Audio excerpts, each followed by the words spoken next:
In this video, I thought I would talk about thermoregulation in a simplistic way. Cold-blooded animals need to move between cool and warm temperatures and everywhere in between to regulate their internal body temperature according to their own needs at any given moment. The frog in this video, sitting here, is sitting in the coolest area on the surface in the enclosure. It holds about 80 to 81 degrees. As the frog goes this way, it's going to encounter the heat source and it's going to get hotter. But the frog can go from here and stop, go underneath this driftwood, and it's about 78 degrees or so on the surface underneath there. The further back it were to go under that piece of driftwood, it would even get cooler. And if the frog needed to be cooler than that, or felt the need to, it could burrow into the substrate.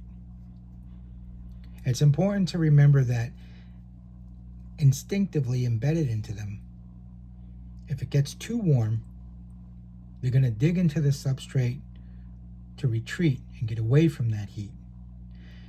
If it's getting too cool outside, it's going to dig into the substrate to get away from that. This is why it's important not to have an under-tank heat pad. The frogs naturally dig to escape heat, and in that case, your frog will be digging closer to the heat source.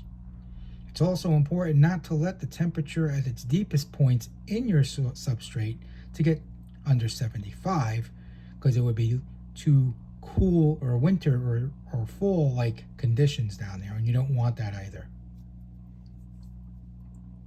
This is easier to achieve in larger enclosures than it is in smaller enclosures for obvious reasons.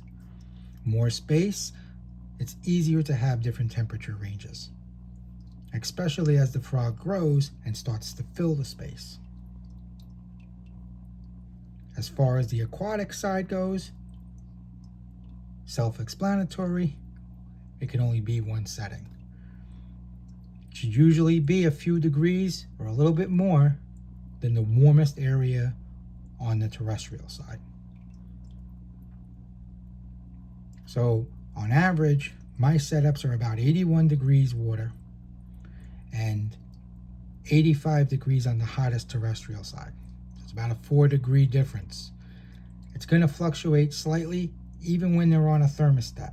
Thermostats don't always lock it in exactly on that thing. It kind of fluctuates up and down. It has a lot to do with different parts of the day, the temperatures of your apartment, your home, wherever. And that's okay.